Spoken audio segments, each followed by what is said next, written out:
In the headlines, President Buhari urges Nigerians to put country's interest above self as Muslims celebrate Eid al-Kabir.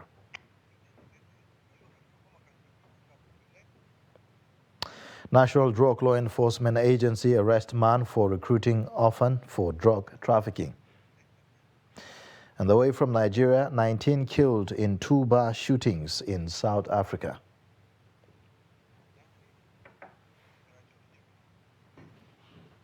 Hello and welcome to Trust News Update. I am Ayuba Ilya. Thank you for joining.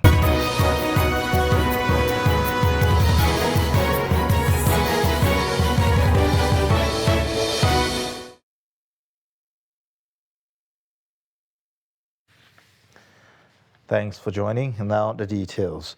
The presidential candidate of the All Progressives Congress, Bola Tinubu, has announced Senator Kashim Shettima as his running mate for the 2023 general elections. He made the announcement on Sunday in Daura, the hometown of President Muhammadu Buhari in Katsina State. The president is presently home for the Eid al-Kabir celebration, where he has been receiving guests, among them the APC presidential flag bearer, Senator Bola Ahmed Tinubu. Prior to Shettima's nomination, the earlier announced running mate, Ibrahim Masari, had tendered his withdrawal letter and affidavit as presidential running mate to Tinubu. In the letter, Masari said he believed his stepping down will give the presidential flag bearer the latitude and inclusion that will position the APC to win the 2023 presidential election. I have not discussed with him. I've disclosed it to you. Since I've disclosed it to the president, we are going to win. Because we are a progressive party, we have the focus on Nigerian problems. We face the challenge squarely. We are not running away from it. We have a better program for the people and about the people and ready to serve. Within a short period of time, there will be a good foundation on infrastructure. We face challenges of terrorism, we know that. It's only, a poor thinker and observer will not recognize the challenge. But once you recognize a challenge, you can prepare yourself very well to tackle it and defeat it. And on security matters, 4 persons have been killed and 15 others abducted as terrorists attacked Iburu village in Kufana district of Kajuru, local council of Kaduna State. A community leader, Daniel Garba, who confirmed the incident at the weekend, decried the incessant attacks by bandits around the area, but commended the efforts of the government and security agencies operating in the local council towards tackling insecurity in the area. Meanwhile, the police command in the state said security operatives had arrested a bandit with an AK-47 rifle and ammunition following a tip-off on the movement of illicit arms in parts of southern Kaduna. Gunmen on Saturday abducted the chairman and chief executive officer of Always Petroleum and Energy Service Limited, Alhaji Muhammad Jamiu, at his residence located at Idare quarters in Okene local government area of Kogi State. According to an eyewitness who pleaded anonymity, the kidnappers, numbering 4, entered the house posing as business associates shortly after Muhammad Jamiu returned from Eid praying ground in Okene town. He said that the abductors forced their victim out of his residence at about noon and whisked him away in his car to an unknown destination.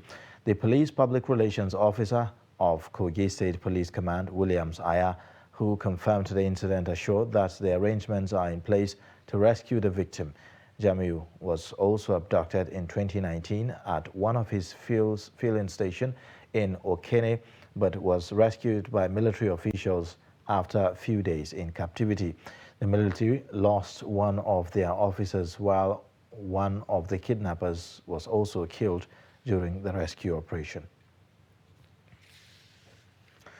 4 more bodies from the W19 fiber boat carrying 16 passengers were recovered at Mile 2 area on Saturday. The spokesperson for the National Emergency Management Agency, Ibrahim Faranloe, who gave the update on Sunday, said that the boat capsized on Friday night. He said the recovery operation of the missing victims of the ill-fated boat sailing from Mile 2 to Ibeshe has led to the recovery of a total of 11 more bodies. Meanwhile, General Manager, Lagos State Waterways Authority, Oluwadamilola Emmanuel, confirmed the recovery to newsmen in Lagos on Sunday. Emmanuel, who said LASWA has put measures in place to reduce incidents of boat mishaps, added that the state government is ready to go after substandard boat operators and condoled with the families of victims who lost their lives in recent boat mishaps in the state. Attempt by a human trafficker, Matthew Bassi, to export illicit drug to Dubai, United Arab Emirates, by planting same in the luggage of an orphan, Ms. Peter Gift Eno, recruited for a phantom job in the Arab nation, has been thwarted by operatives of the National Drug Law Enforcement Agency. Bassi, 29, from Oron local government area of Akwa Ibom State, was arrested on Wednesday, 6th of July, following the interception of Eno at the departure hall of the Lagos airport. Here's a recap of the agency's activities in the last 1 week. When Eno's luggage was searched, 50 parcels of cannabis concealed in food items were discovered, while there were discrepancies between the age she declared and the date of birth on her international passport. Investigations show that the victim, who hails from the same local government area, recently lost her mother and as a result made it easy for Bassi to recruit her with the promise of securing her a job in Dubai. In a related development, the desperate bid by drug trafficker Aloysius Ajuruchukwu Onyekwe to travel by road to Algeria through Sokoto State with ingested 47 wraps of cocaine in his stomach has been frustrated by NDLEA operatives who intercepted him in Ibadan, Oyo State. 26-year-old Onyekwe was arrested on Sunday, 3rd July at Ojo Park, Ibadan, where he went to board a vehicle en route Sokoto to Algeria. The father of a 10-month-old child who passed out the 47 pellets of cocaine in 5 excretions confessed that he began his journey to Algeria from Sele area of Okota, Lagos, where he ingested the illicit drug weighing 1.1 kilograms. Also in Oyo State, no fewer than 1,900 tablets of tramadol, 225 milligrams, were seized from a drug dealer, Mustafa Ijibula, 22 years of age, who was arrested in Yola Adamawa-bound commercial vehicle stopped for routine search along Lagos-Ibadan Expressway. In Akwa Ibom State, a trans-border trafficker, Funko Darcy, 31 years of age, was on Friday, 8 July, arrested with 6,000 tablets of tramadol, 225 milligrams, weighing 3 kilograms, by officers of marine units of the agency when a commercial boat he boarded was intercepted and searched on his way to Cameroon. The suspect concealed the recovered drugs inside Indomie noodles carton. In the same vein, a wanted drug dealer, Udwak Edidiong Samuel, 29, was arrested on Tuesday, 5th July, after attending a court proceeding where his wife was undergoing trial for another drug case. Over in Edo State, a notorious drug dealer, Beauty Dauda, 27 years of age, has been arrested with various quantities of meth, heroin, cannabis, and crack cocaine in a densely populated slum along Lagos Bypass, Benin City. She was arrested on Wednesday, 6 July, after NDLEA operatives were able to break through the ring of protection often provided her by hoodlums and touts in the area. The chairman, chief executive officer of the National Drug Law Enforcement Agency, Brigadier General Muhammad Buba Marwa, retired, has commended the officers and men of the Murtala Mohammed International Airport, Oyo, Akwa Ibom, and Edo commands of the agency for staying vigilant and proactive in their areas of responsibility. A statement from the Director of Media and Advocacy, Femi Babafemi, says the DG charged them and their colleagues across the country not to rest on their oars until the war against illicit drug is won. Moving on to Salah festivities, hundreds of Muslim faithful in Jigawa State, northwest Nigeria, joined their counterparts around the world to mark this year's Eid al-Kabir.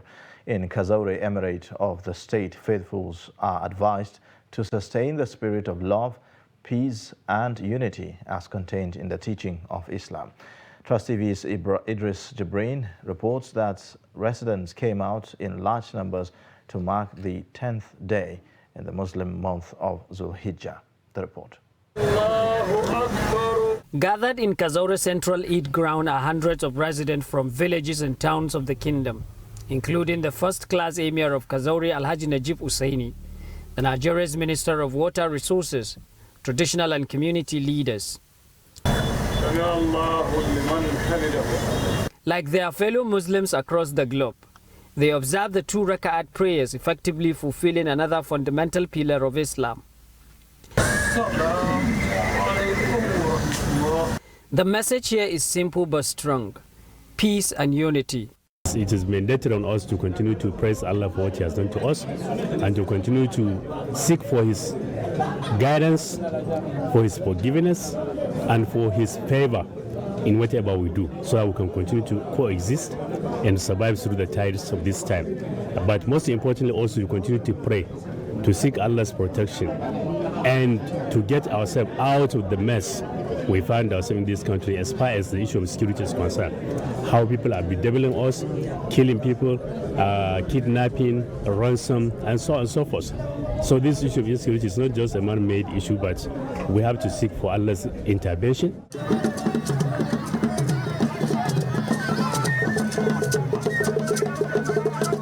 Highlight of this year's Eid in Kazaure include the traditional Hawan Sallah by the Emir, his district heads, and other traditional title holders.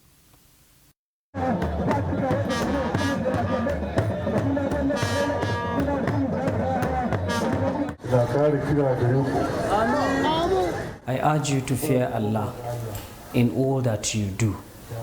It is now the time for rainy season, and we pray for Allah to give us the best of it. I also urge you to go back to Almighty Allah. We should seek forgiveness. Any society that turns it back from Almighty Allah, God will also turn away from that society. Let's strive to love one another during this important period of Salah.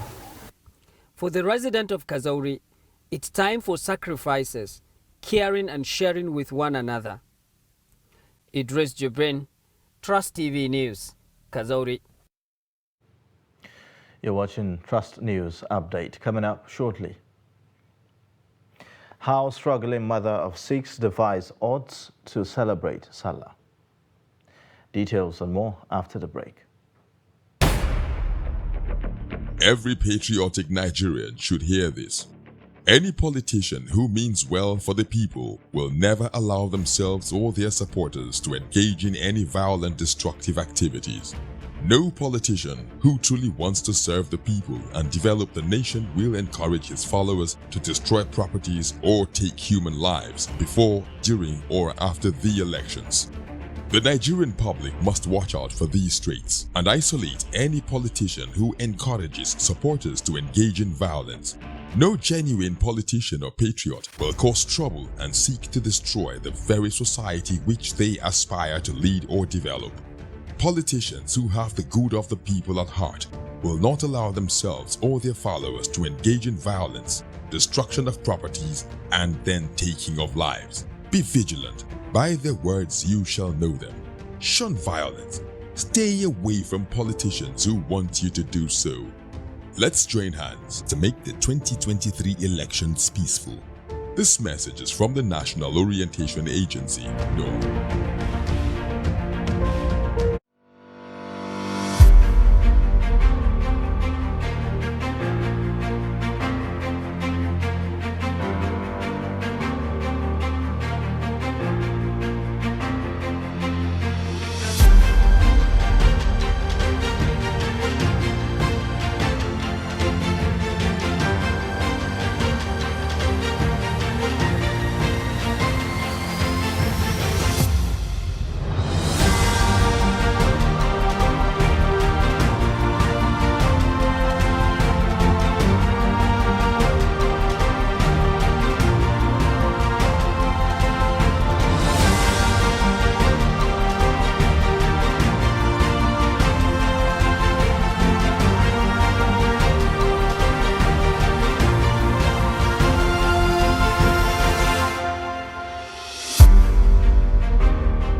Welcome back. Here is a reminder of our top stories. All Progressives Congress presidential flag bearer Ahmed Tinubu unveils Kashim Shettima as running mate. National Drug Law Enforcement Agency arrests man for recruiting orphan for drug trafficking. In other news, Governor Aminu Bello Masari has called on Muslim faithful to use the opportunity of Eid al-Kabir to reflect and seek forgiveness. He also urged the people of Katsina to pray for the nation to overcome the insecurity that has bedeviled the country. Jamilu Mabai reports.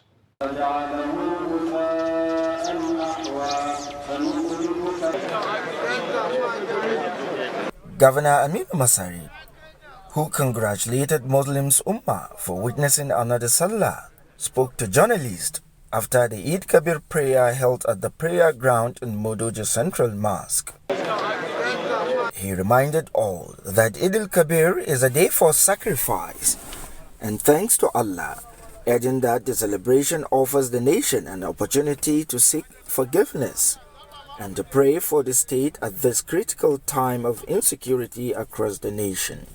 And we should be the judge of ourselves, examine ourselves, what we are doing, what we did yesterday, what we are doing today, what we hope to do tomorrow, and pray to Allah subhanahu wa ta'ala to come to our rescue, especially in this very difficult and challenging time of this insecurity, banditry, insurgency, which is bedeviling not only Katsina State and Nigeria, but almost all over the world. One remarkable feature of the festival is the slaughtering of rams by the faithful to demonstrate the belief in Prophet Ibrahim's submission to Allah through sacrifice. A typical Muslim's joy during the season is the ability to afford a ram to fulfill the awesome obligation. But prices of livestock that have hit the roof sent jitters down the spines of the faithful due to the biting economy and its attendant hardship. To gaskiya batun cinikayyar raguwa ta wannan shekara gaskiya sai dai in ce sai dai addu'a saboda gaskiya muna cikin halin. This year, business of ram is not profitable. Customers are not coming. Gaskiya.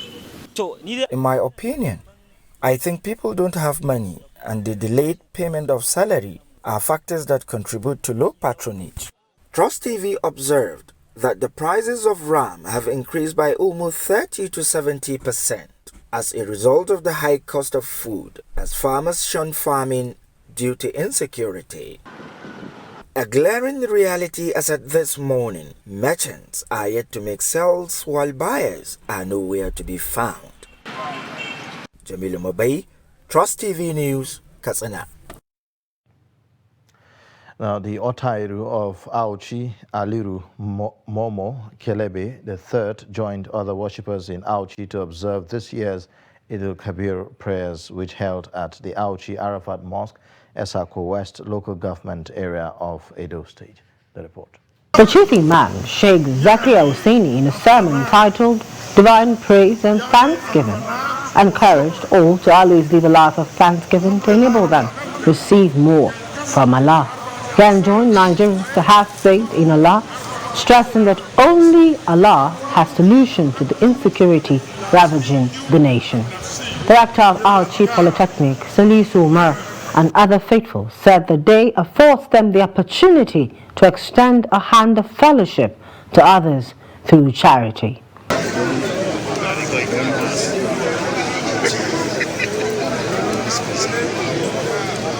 All Muslims are supposed to learn from this day. Also in this community. So we can't enough. We are most grateful to Almighty Allah for you who are witnesses to all this I'm saying. You must also agree that the fast growing community in Nigeria, in West Africa, have been given peace and tranquility. Because we are a witness to that. And also obvious of our situation surrounding everywhere and what is happening in the world. Safety and security for our people. Pray that Allah subhanahu wa ta'ala Protect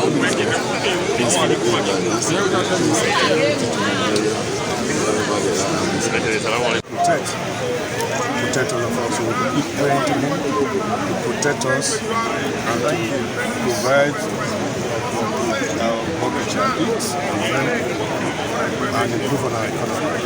So we need patience, we need sacrifice. And this Salah is either other kind of sacrifice. Eid al-Kabir, also known as Eid al-Adha, is the last month of the Islamic calendar. As many who live below poverty line struggle to enjoy Eid al-Adha celebrations amidst rising cost of living, the story of a mother of 6 who lives in an uncompleted apartment in Abuja should inspire others who face similar challenges to rise up and embrace petty business in order to defy the odds. Trust TV's Shafiu Suleiman reports. She is simply identified as Mamang Hassana, a mother of 6 kids. She, her husband and children live in this uncompleted apartment for 10 years now. We have been living here for 10 years precisely. My husband is looking after the building. We have 6 kids. We thank God for this Salah because it is hitch-free for us. No one is supporting us financially, but we feed, clothe, and send our children to school. Though her husband is not strong financially, she takes the challenge by engaging in food vending to take care of their children's education, clothing, and other needs. We are managing our lives here. You know, living in Abuja is not easy. While many people living below poverty line are finding it difficult to meet their family's Salah demands, Mama Hassana is able to do a lot for her family. Beyond sacrificing ram as enjoined by the scripture, she is able to sew a new set of clothes for her kids. She has a word for women who are fond of not appreciating their husbands.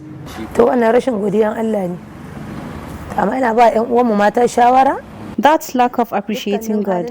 I advise my fellow women to always thank God and thank their husbands no matter the circumstances. Even without a decent accommodation for her family, she remains contented with life in the circumstance. This is about to change, however, as the owner of the building appeared interested in developing it further 10 years later. This may alter the little joy out of her family. Shafiu Suleiman, Trust TV News, Abuja. And away from Nigeria, at least 19 people have been killed in 2 bar shootings, one in a township close to Johannesburg and another in eastern South Africa. Police said on Sunday that the assailants drew up in a minibus taxi and began randomly firing at bar patrons. In the eastern city of Pietermaritzburg, police reported 4 people were killed and 8 wounded during a shootout in a bar after 2 men fired discriminately at customers. Police say that it is too early to say if the assaults were in some way connected, but observed their similarities. Pope Francis on Sunday called for peace in Sri Lanka, which has been rocked by instability for months over a worsening economic crisis. The Pope on Sunday, in his weekly Angelus prayer, implored those in authority not to ignore the cry of the poor and the needs of the people. Sri Lanka President Gotabaya Rajapaksa resigned and fled the country on a Navy ship Saturday after protesters stormed his residence. The dramatic episode was the culmination of months of protest by people enraged by the South Asian islands nations' unprecedented economic crisis and the Rajapaksa clan's incompetence and corruption. And now in sports news, Nigerian mixed martial artist Sodiq Yusuf will return to the octagon against Giga Chikaze in the co-main event of UF Fight Night on September 17. Yusuf last fourth in March when he defeated veteran Alex Caceres to bounce back from his first UFC loss against Arnold Allen in April 2021. The 29-year-old Lagos-born fighter has a 12-2 MMA record, including 5 wins and a loss in Ultimate Fighting Championship. Super Eagles midfielder Joe Aribo has joined Premier League side Southampton on a 4-year deal from Scottish giants Rangers. Although his transfer fee is undisclosed, sources close to the situation say that the deal is worth £6 million that could potentially rise to £10 million with performance-based add-ons. The 25-year-old has played the past 3 seasons at Ibrox, scoring 26 goals in 149 matches since joining from English League One side Charlton Athletic in 2019. And that's a wrap on Trust News Update. Watch more via all our social media platforms, and don't forget to subscribe to our YouTube channel. I am Ayuba Ilya. Thank you for watching.